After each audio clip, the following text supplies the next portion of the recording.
हर chapter में 50 concepts होते हैं बच्चों, लेकिन मोस्टली एग्जाम्स में 10 कॉन्सेप्ट ही ऐसे होते हैं जिन पर क्वेश्चंस पूछे जाते हैं। इस वीडियो में बच्चों मैं आपको बायोमोलिक्यूल चैप्टर के सबसे इंपॉर्टेंट कॉन्सेप्ट्स केवल 10 मिनट में कवर करा दूंगा, ताकि आप इस टॉपिक में भी एग्जाम में अच्छा स्कोर कर पाओ। कार्बोहाइड्रेट से स्टार्ट करते हैं।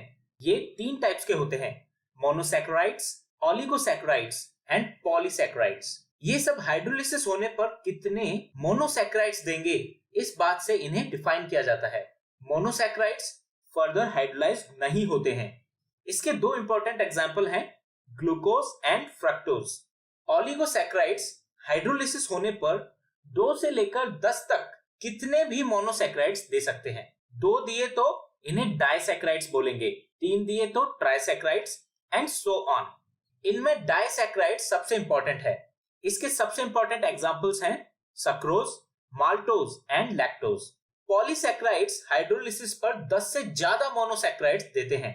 इनके सबसे इंपॉर्टेंट एग्जांपल्स हैं स्टार्च, सेलुलोज एंड ग्लाइकोजन। इनमें से पॉलीसैकेराइड्स टेस्ट में स्वीट नहीं होते हैं, इसलिए इन्हें नॉन शुगर कहा जाता है।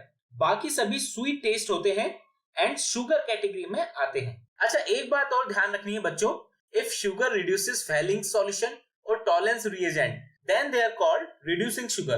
All monosaccharides and disaccharides except sucrose reducing sugar होते हैं। sucrose एक non reducing sugar है। ये एक important point है बच्चों, इसे अच्छे से याद रखें। आगे बढ़ते हैं, इनके स्ट्रक्चर समझते हैं।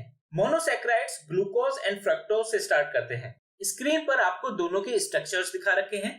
दोनों का ही फॉर्मूला C6H12O6 होता है।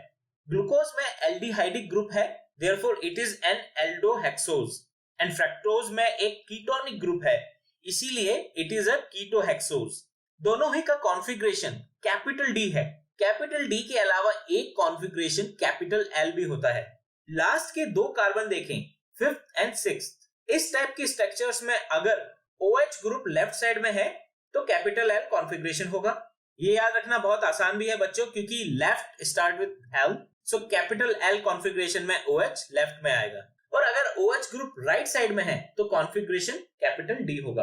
ऑप्टिकल रोटेशन की बात करें तो ग्लूकोज डेक्स्ट्रो रोटेटरी है, इसलिए हम इसके नाम में ब्रैकेट में प्लस साइन यूज करते हैं। एंड फ्रक्टोज लेवो रोटेटरी होता है, इसीलिए हम इसके नाम में ब्रैकेट में माइनस साइन यूज करते हैं। दोनों की 2 साइक्लिक फॉर्म्स भी होती हैं। इनमें 5th कार्बन का OH ग्लूकोज के केस में CHO ग्रुप में ऐड होकर एक 6 मेंबर्ड रिंग बनाता है, जिसे पायरेनोज कहते हैं। वहीं फ्रक्टोज के केस में 5th कार्बन का OH CO ग्रुप में ऐड होता है और एक 5 मेंबर्ड रिंग बनाता है, जिसे फ्यूरेनोज कहते हैं। दोनों की cyclic form alpha and beta form में एग्जिस्ट करती हैं। अब बात करते हैं बच्चों डाइसैकेराइड्स की। इनके स्ट्रक्चर में 2 मोनोसैकेराइड्स यूनिट्स के बीच में एक ऑक्सीजन एटम लिंक्ड रहता है। इस लिंक को ग्लाइकोसिडिक लिंक कहते हैं। स्क्रीन पर बच्चों आपको सक्रोज का डायग्राम दिया गया है। ये alpha D glucose and beta D fructose के लिंकेज से बनता है। एक बात इंपॉर्टेंट ये है कि जब सक्रोज का हाइड्रोलिसिस करते हैं तब सक्रोज का डेक्स्ट्रो रोटेटरी नेचर लेवो रोटेटरी मिक्सचर में कन्वर्ट हो जाता है। ऐसे साइन चेंज प्रोडक्ट को हम इनवर्ट शुगर कहते हैं। पॉलीसैकेराइड्स में बहुत सारे मोनोसैकेराइड्स यूनिट्स ग्लाइकोसिडिक लिंकेज से जुड़े होते हैं।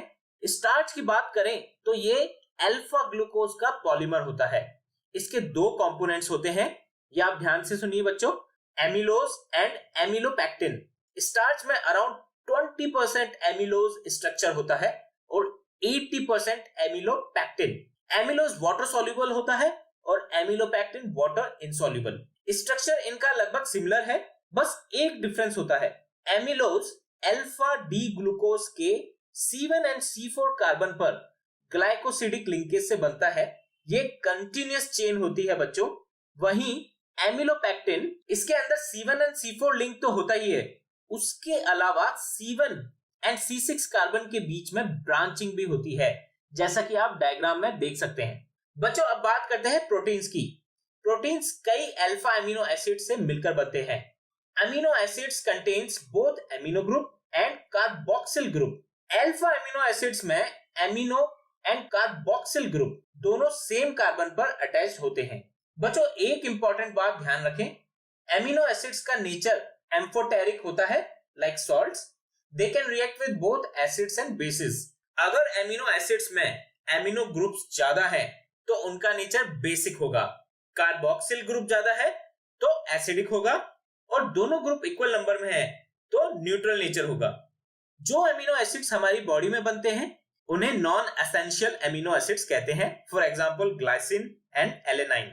वहीं जो एमिनो एसिड्स हमारी बॉडी में नहीं बनते और हमें डाइट्स के थ्रू इन्हें लेना होता है उन्हें एसेंशियल एमिनो एसिड्स कहते हैं, जैसे ल्यूसाइन एंड वेलाइन। दो alpha amino acids peptide linkage से कनेक्टेड होते हैं। पेप्टाइड लिंकेज में amino group and carboxyl group combine होते हैं। स्क्रीन पर आपको ग्लाइसिन एंड एलेनाइन का पेप्टाइड लिंकेज दिखाया गया है।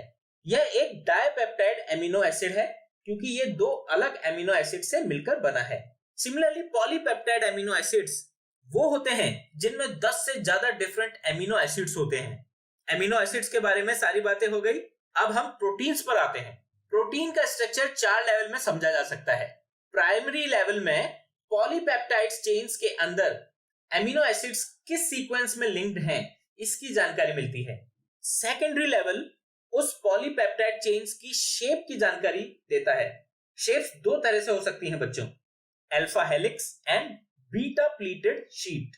अल्फा हेलिक्स स्ट्रक्चर में पॉलीपेप्टाइड चेन्स ट्विस्टेड रहती हैं in the form of A helix, जैसे कि डायग्राम में दिखाया गया है। इसमें NH ग्रुप अपने एडजेसेंट CO ग्रुप के साथ हाइड्रोजन बॉन्ड से जुड़ा होता है। ये बॉन्ड्स हेलिक्स स्ट्रक्चर को स्टेबलाइज करते हैं। वहीं बीटा प्लीटेड शीट स्ट्रक्चर में सभी पेप्टाइड चेन्स एक दूसरे की साइड में रहती हैं, parallel to each other, and ये चेन्स इंटरमॉलिक्यूलर हाइड्रोजन बॉन्ड के थ्रू एक दूसरे से जुड़ी रहती हैं। टर्शियरी स्ट्रक्चर में ये चेन्स फर्दर कैसे फोल्ड होती हैं इसका पता चलता है। फाइब्रस एंड ग्लोबुलर स्ट्रक्चर्स इसी कैटेगरी में आते हैं। फाइब्रस प्रोटीन्स में पॉलीपेप्टाइड की चेन्स एक दूसरे के पैरेलल होती हैं और एक दूसरे के साथ hydrogen bond and disulphide bond से जुड़ी रहती हैं। एग्जांपल है केराटिन एंड मायोसिन। ये प्रोटीन वाटर में इनसॉल्युबल होते हैं। On the other hand globular proteins में पॉलीपेप्टाइड्स की चेन्स कॉइल हो जाती हैं और स्फीरिकल शेप में रहती हैं। एग्जांपल है इंसुलिन एंड एल्ब्यूमिन। ये प्रोटीन्स वाटर में सॉल्युबल होते हैं। बच्चों, प्रोटीन्स में लास्ट कॉन्सेप्ट डीनेचुरेशन का है। When proteins are subject to change in temperature और चेंज इन pH वैल्यू, ऐसा होने पर इनमें प्रेजेंट हाइड्रोजन बॉन्ड्स डिस्टर्ब हो जाते हैं। For example, globules structure unfold हो जाता है, हेलिक्स स्ट्रक्चर अनकॉइल्ड हो जाता है।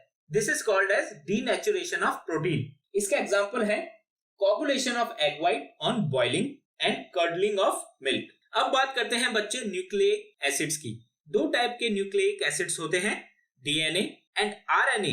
इन दोनों के स्ट्रक्चर्स की बेसिक यूनिट्स क्या होती हैं वो समझते हैं। यहाँ एक्स क्या है ये हम अभी देख लेंगे। पहले समझते हैं ये बेसिस क्या है। Both RNA DNA contains 4 basis. 3 basis दोनों में कॉमन है, एडेनाइन, गुएनाइन एंड साइटोसाइन, ये सारे कॉमन है। एक बेस दोनों में अलग है, डीएनए में वो थाइमाइन है और आरएनए में वो यूरेसिल है। ये इंपॉर्टेंट बात है बच्चों, इसलिए अच्छे से याद रखें। अब ये एक्स क्या है? एक्स एक शुगर है। डीएनए के स्ट्रक्चर में शुगर बीटा D2 डीऑक्सीराइबोज होता है और आरएनए के केस में शुगर बीटा डी राइबोज होता है। किसी शुगर के फर्स्ट कार्बन पर जब हम बेस अटैच कर देते हैं तो हमें जो यूनिट मिलती है उसे न्यूक्लियोसाइड कहते हैं। और यदि न्यूक्लियोसाइड में 5th कार्बन पर OH हटाकर फास्फोरिक एसिड लगा दें तो हमें न्यूक्लियोटाइड मिलता है। दो न्यूक्लियोटाइड को जोड़ेंगे तो दोनों के 5th एंड 3rd कार्बन के बीच एक फॉस्फोडाइएस्टर लिंकेज रहेगा और हमें डाइन्यूक्लियोटाइड मिल जाएगा। इन्हीं पॉली न्यूक्लियोटाइड चेन से बनते हैं हमारे DNA and RNA. Nucleic acid के प्राइमरी स्ट्रक्चर में इन न्यूक्लियोटाइड्स की चेन में प्रेजेंट सीक्वेंस की इंफॉर्मेशन होती है। सेकेंडरी स्ट्रक्चर में हमें हेलिक्स मिलता है। डीएनए के सेकेंडरी स्ट्रक्चर में डबल स्ट्रैंड हेलिक्स स्ट्रक्चर होता है, यानी दो nucleic acid chains helix form में एक दूसरे के साथ जुड़ी रहती हैं bye hydrogen bonds between the bases. ये ध्यान रखें, एडेनाइन केवल थाइमाइन के साथ हाइड्रोजन बॉन्ड बनाता है और साइटोसाइन गुएनाइन के साथ हाइड्रोजन बॉन्ड बनाता है। आरएनए के सेकेंडरी स्ट्रक्चर में डबल की जगह single strand nucleic acid chain ही होती है। 3 टाइप के आरएनए होते हैं बच्चों, messenger RNA, ribosomal RNA and transfer RNA. अब बात करते हैं बच्चों हार्मोन्स की। हार्मोन्स बॉडी में एंडोक्राइन ग्लैंड्स में बनते हैं और ब्लड के थ्रू डिफरेंट बॉडी पार्ट्स तक पहुंचाए जाते हैं। ये 3 टाइप्स के होते हैं, steroids based, for example oestrogens and androgens. Second है polypeptide based, for example insulin and endorphins. And third type है amino acid derivative based, for example epinephrine and norepinephrine. कुछ इंपॉर्टेंट हार्मोन्स, उनके सोर्सेज एंड उनके functions इस table में मैंने आपको summarise किया है, बच्चों इन्हें याद रखना है।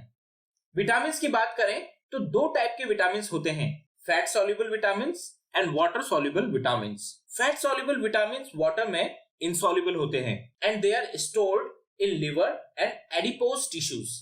Vitamin A, D, E and K fat soluble vitamin है। B group vitamin and vitamin C water soluble हैं और इन्हें हमें थ्रू डाइट रेगुलरली सप्लाई करना चाहिए, as they are readily excreted in urine and cannot be stored in our body. Only exception is B12 vitamin which can be stored in our body for several years. Important vitamin के नाम, sources and उनकी कमी से कौन सी disease होती है, उनका नाम इस टेबल में दिया गया है, इसे जरूर याद कर लें। तो बच्चों आई होप अब आप बायोमोलिक्यूल टॉपिक में कंफर्टेबल हो गए हैं। अगर नहीं हुए हैं तो एक बार फिर इस वीडियो को जरूर देखें एंड आई एम 100% श्योर अब आप इस टॉपिक में एग्जाम में अच्छा परफॉर्म करेंगे। Best of luck for your exams बच्चों।